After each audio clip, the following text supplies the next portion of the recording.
Hello guys, and welcome to a new Steel Division video today by me, Vulcan.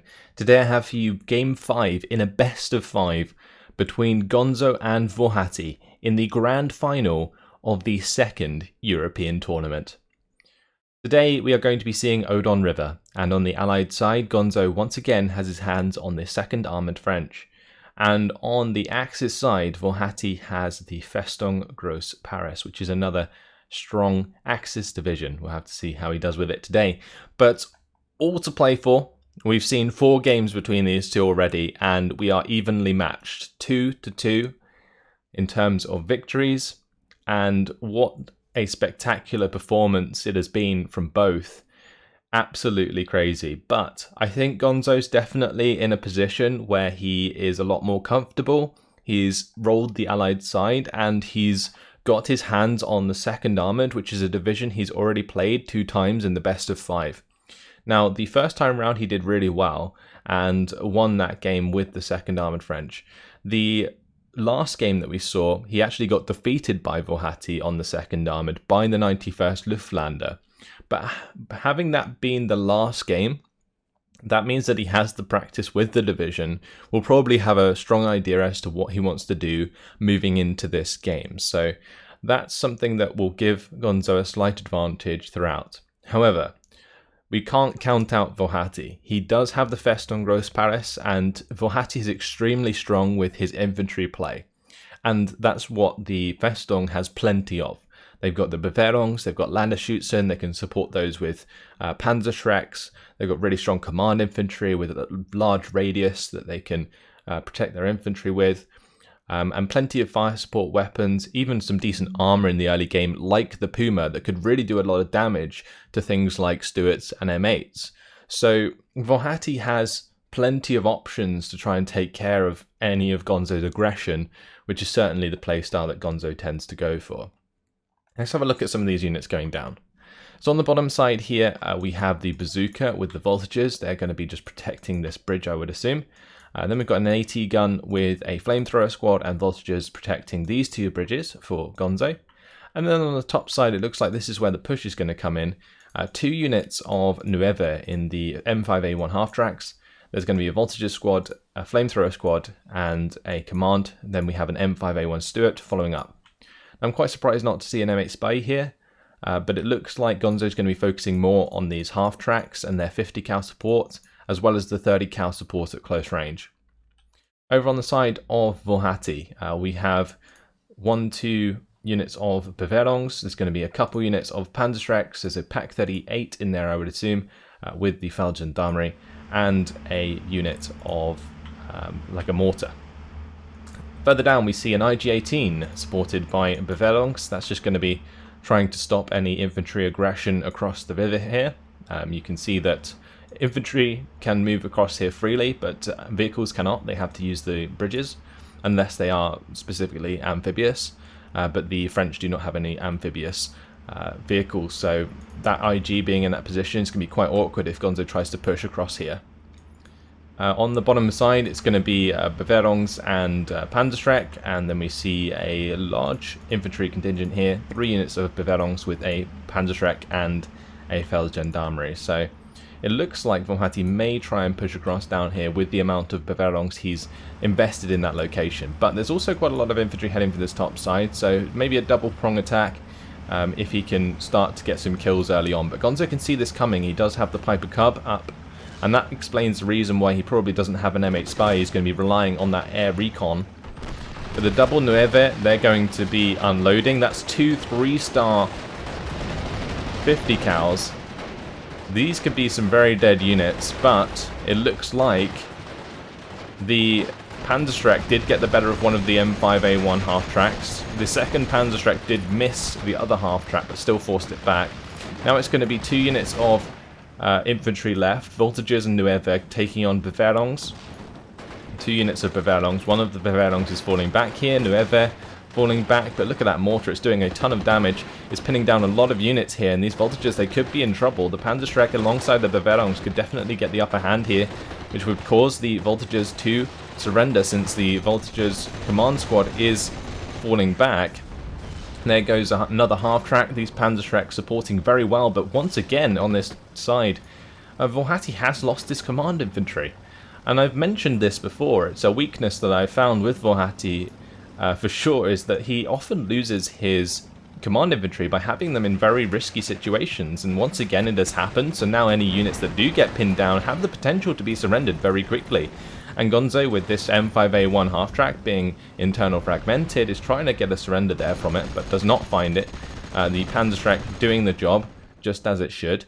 But we can see Bavarongs have found a salient in the mid. That's going to be a +1 in favour of włochaty. Włochaty also in a position to try and push on the bottom side. So this is not looking too great for włochaty on the top here, since his command infantry have died. But on the bottom, I think he's still set up in a good position to maybe get aggressive. And is currently holding that +1. But that's to it. It has taken out the Pak 38. Now there is one Panzerschreck left in this position, but if Gonzo is smart and he moves forwards with his Nueve first, there's no reason why this Panzerschreck should be able to get a shot onto the M5A1. There's also another unit of Nueve on the way, so that's going to provide another 50 cal half-track. But yeah, the use of these Panzerschrecks was absolutely perfect early on. It definitely helped suppress a lot of the infantry by causing those half-tracks to blow up right next to the infantry. Spitfire Mark 9 though, being used well. There is that accompanied by the Piper Cub. He has plenty of targets. Bavarongs, they're going to go down. The Nueve getting the better of them. Panzerschreck just going to do a runner, maybe try and get back into a position afterwards to support against the Stuart, because as long as these Nueve keep running, there's no reason why the Panzerschreck can't move back up and shoot at the vehicle as it crosses the river, since it does have to in order to make more ground. But like pushing vehicles into like a confined setting like this is always very risky. And these Bavarongs, they do have the 100-meter H3, which can of course blow up vehicles, so he does need to make sure that he at least remains out of 100-meter range if he does not try and stay away from the Panzerschreck here. Now włochaty, he's going to be investing in the D520 and a Ju-188. The Ju-188 does not hit its strike. It looks like he did not have line of sight on what he wanted, but as we can see, the Panzerschreck did get the better of the Stuart, so that has been taken care of. But the Nueve, without the command here on the side of włochaty, did manage to surrender some Bavarongs. And the Ju-188 is going to try and bomb the Nueve, but due to the bombs landing on the Bavarongs first, he actually ends up surrendering his own unit. That is not good news for włochaty whatsoever. And now the Spitfire Mark 9 is going to get right on the tail of the Ju-188. Can it remain on the tail? Because if it can, then that will be a dead bomber. Coming in at close range, not going to be quite enough in time. So włochaty, he has started to make a move on this bottom side. The Bavarongs will get the better of the limited infantry that is defending here. And that's something that włochaty can maybe rely on to make back some ground, because he definitely lost full control of this top side forest, and this is really not good. He can set up a defensive position in this town and make it really hard for the Nueve to make ground, but with the support of the 50 cals, it actually won't be too difficult for Gonzo to pin and surrender these Bavarongs. And it looks like the Bavarongs there, they're struggling to get into range of the M5A1 half-track, and a fresh Nueve squad is on the scene. So that's now 4 Nueve invested in this top side, and Gonzo's probably just looking to secure this town as quickly as possible in order to give him a beachhead over this river, or a bridgehead, sorry. On the bottom side, voltages engaging Bavarongs. Due to the numbers in these squads, the voltages will generally lose out. Also, the Bavarongs at that range have slightly more HE. It's only 1 more, but with the amount of men, it takes a while for the Bavarongs to be pinned down. Also, the veterancy helps there.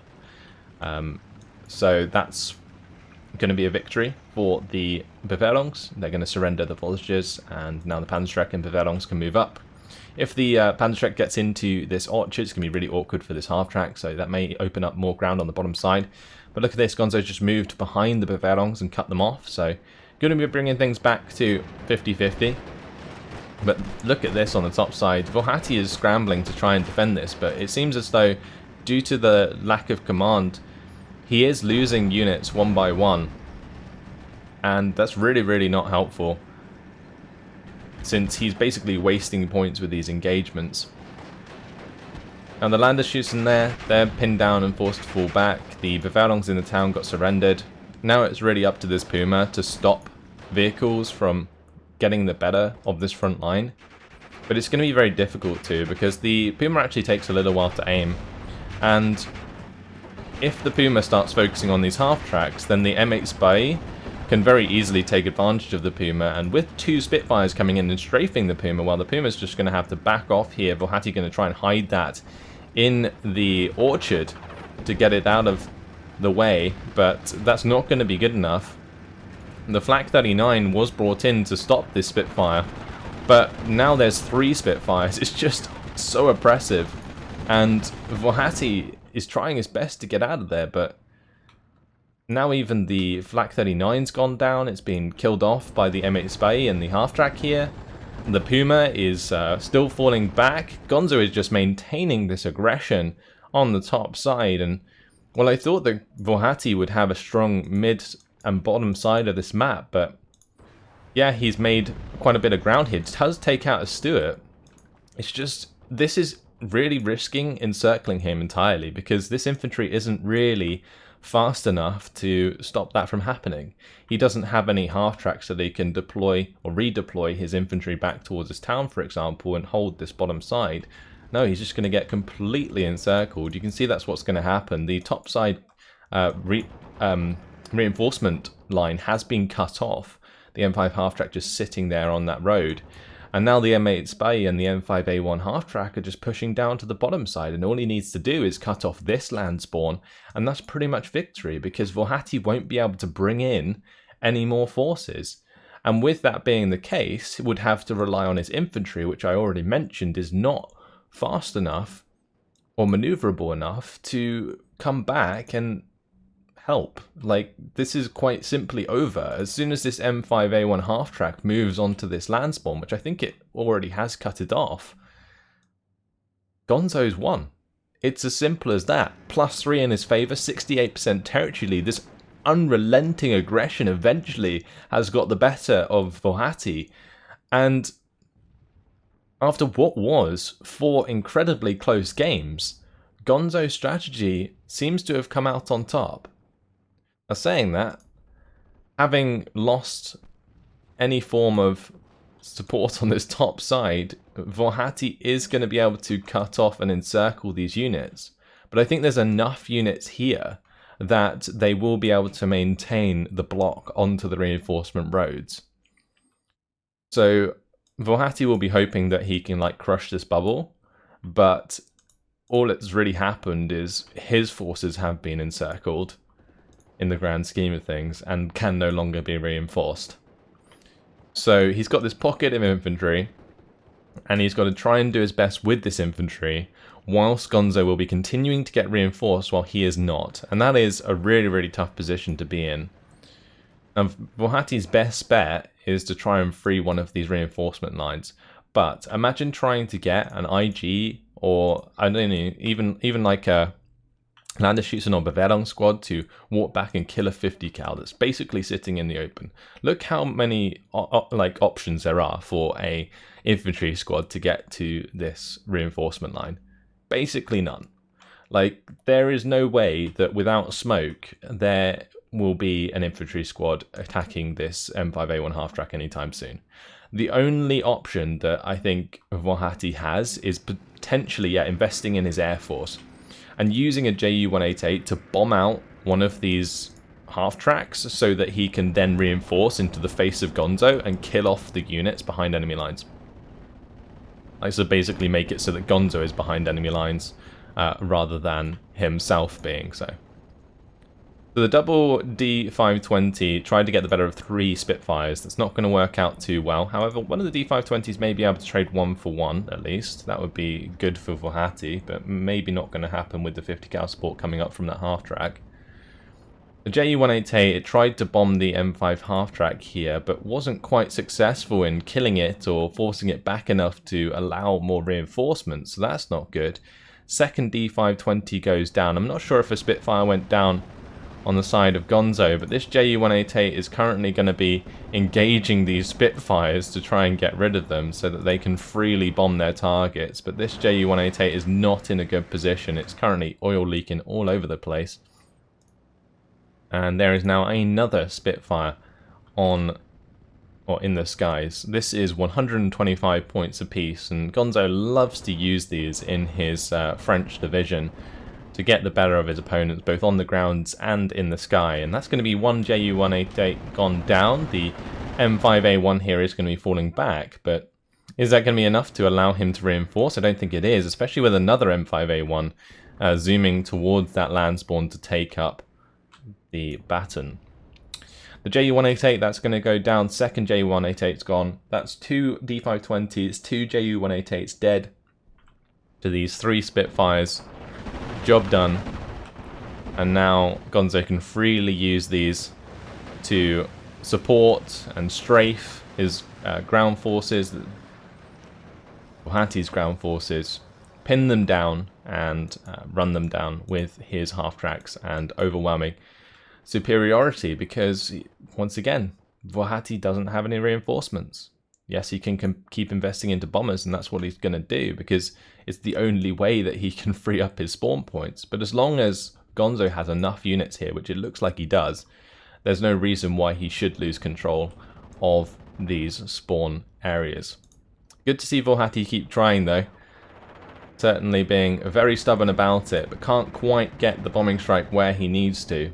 These units are just spread out enough that he can't really bomb one without hitting, hitting both, and that's a big issue because basically if the M5A1 gets forced to fall back, then the M8 Spy will just take up its position, and there's even a third half-track here that can do the same thing. So yeah, he's trying his best here to try and pin down both, but you can see the Spy is going to survive there, and there's still the Nueve that's covering that anyway. And with Włochaty slowly but surely having his units cleaned up, Gonzo is taking control of all of this ground. That's pushing a +4 in favor of Gonzo, and the time has run out. There is no longer any time for Włochaty to try and win back his spawn. Since all of his other units are dead, there is just massive superiority in favor of Włochaty, or in favor of Gonzo, and Włochaty does surrender after 14 minutes and 35 seconds. What an absolutely awesome game from Gonzo. Incredible stuff. Takes control of both land spawns in order to assert his dominance and gain victory in the final of the second European tournament. Congratulations, Gonzo. Takes first place. Włochaty an honourable second. Crazy stuff in that last game. Gonzo's aggression really coming out on top. And it's a playstyle that I think he definitely prides himself in. It's the way he gets the better of a lot of players. And Włochaty, he dealt with it in the first, second, third, and fourth game. But the fifth game, it finally got the better of him. And 1,235 kills to 640 losses, I don't think quite represents how one-sided that game looked. But definitely Włochaty, he tried his best to recover from that position he was put in. It just felt like with losing his command initially on that top side, it made him so easy to be ran over by Gonzo. And Gonzo knew that he'd killed that command. He definitely knew it. And so took full advantage in order to pin down, suppress and just run down all of those units that were left behind. And it really worked out. Yes, he had to throw a lot of vehicles onto the fire, but in the end, he still made the ground, and that's what mattered. M5A1, it's going to be killing the Feldgendarmerie, the Panzerschreck, and the Pak-38. Nueve, doing really, really well. The Nueve squads early on were fantastic. Spitfire Mark 9s, really, really good job. Killed off 3 D520s, and 2 Ju-188s. I mean, that is devastating for Włochaty's Air Force as it is. But during the situation that he was in, it was even worse because Włochaty needed to rely on those bombers in order to get the land spawn reinforcements back in his favor, but he just couldn't do it. The losses, well, those Panzerschrecks, perfect. Włochaty's sort of display of using those Panzerschrecks was really, really good. The Panzerschrecks worked fantastically in Odon River because the vehicles are forced to go to certain areas in order to push across those sort of bridges. And that's something that Włochaty took advantage of in that situation early on, to take out those 50 cal half-tracks that could have been really, really threatening and sort of maybe forced the game in favor of Gonzo even earlier. So really, really good job by Włochaty early on, but just lost control of the game after his command squad went down and couldn't really recover from that. So for example, the Puma got taken out, it got surrendered. All of that infantry that tried to come in and defend got surrendered, and that's quite simply lack of command. Obviously, if the command ends up getting pinned down again, then that would have just opened up the front door on that top side again, but it is what it is. It's one of the weaknesses of the Festung early on, is that they do only have like 2 Feld Gendarmerie on one card, and otherwise you're relying on potentially something in the support tab, but I'm not even sure if that's available to Włochaty in this case. But yeah, it seemed as though like losing that command opened up the door for Gonzo's aggression, and that was it. So some of you may think quite an anticlimactic game for the last one, but to be honest, for me, it just showed that Gonzo's aggression is just absolutely top notch. The way that he plays this game is quite often the best way. Now, Włochaty's infantry playstyle, it could have worked out really well on a map like Odon River, and I think that's something that Włochaty was definitely relying on. But Gonzo got the better of him with that command kill. And that's it. So, congratulations to Gonzo. Takes first place in the tournament. Włochaty takes second. Player takes third. And Herr Robert takes fourth. That is it from me for the second European tournament. I will be moving on to some more of my own content from Steel Division in the near future. So look forward to that. Thank you to Chickendoo for running the tournament, of course. Big props to the Steel Division League community. Thank you guys for giving me access to the replays and so on. And thank you to all of the players for keeping up with that and the Sodbot command stuff. You know what I'm talking about. Thank you guys anyway. Hopefully you've enjoyed the tournament, the video. Thanks for watching, and I'll see you in the next one. Goodbye.